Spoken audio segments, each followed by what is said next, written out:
I bet with Interbet only. They're a fantastic site. I've never had any issues with them. They are very professional. There's never a problem. You deposit money, 2 seconds later it's in your account. You withdraw, which I do very occasionally, and I believe it's also 2 seconds it's in your account.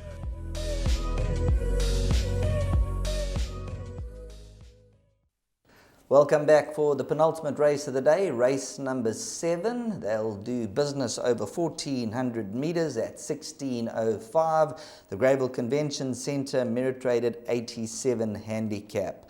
Taking a look at the betting for race number 7 in a wide open affair. Number 6, Full Blast, is 7-2. 1, Eddie the Mover, 5-1 with number 2, Ideal Act.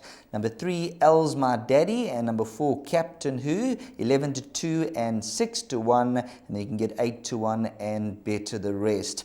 Warren, when looking at race number 7, number 1, Eddie the Mover, he's on the hat-trick trail. We saw Diani come through and reel off the hat-trick with Samanga Kamalo. He has a horse with 53.5 kilograms from the best of the draw. He's got that come-on look about him. How do you rate his chances against a lot stronger? Highly, Sheld. I think he's a nice colt. When I say I think, he's won his last 2. His overall form is good. He is a nice colt, but he's stepping up, as you say, and I think he's up to it.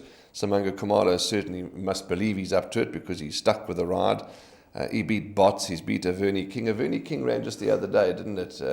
Running on again, yes. Yes, yeah. That's so. There's lots to like about Eddie the Mover. It is a tough race. I think it is a very tough race. Full Blast. If you look at Full Blast, his form is good. He's stuck on that rating in the 80s.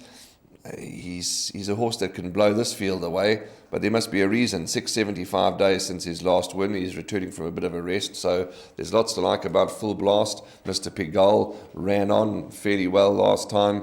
Al's My Daddy's got the form to win, and you can go on and on. Baby Shoes is another one that's not prayerless. Patronage. Lots of horses to like, but you asked me the question about Eddie the Mover. I like him, and I like him quite a lot. But I've got healthy respect for Full Blast. I get a feeling that he's going to make his presence felt in a big way come Wednesday. That run to After the Rain, a decent third, 4.3 lengths behind. He's a horse who's got the ability, but like you mentioned, 675 days coming back from a rest. So this is a horse I think you'll have to monitor him in the preliminaries, see how he goes down to the start. Definitely a horse that you have to consider. The horse for me they all have to beat is number 3, L's My Daddy. This is from the Lorenzo Karim stable, Muzi Yeni. And the reason I'm saying he's the horse to beat because 1,400 meters with a neat draw. And I think the false rail's at 3 meters at this stage of the game. So when they spin for home, he's a likely front runner. He gives the skip and he ran a cracking second to Priceless Ruler last time out.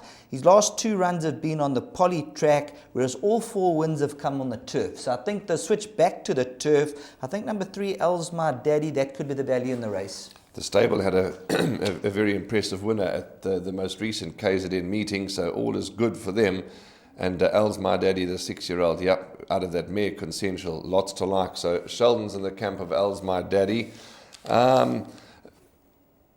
Yeah, Eddie the Mover, he's the 3-year-old taking on the 6-year-old. He's a 2-time winner versus a 4-time winner.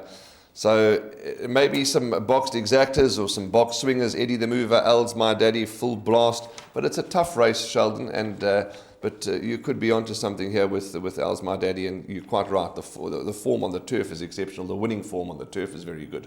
I think so, and when you look at the conditions on the day, you're going to have to see if it's a tailwind, a headwind, how much rain they've had, and it'll come down to race tactics in race number 7. So I'm going to stick my neck out and say number 3, L's My Daddy, number 1, Eddie the Mover, and you know Warren likes a bit of Full Blast, so those will be the horses that we will be structuring our bets around, and hopefully they run as good as they can.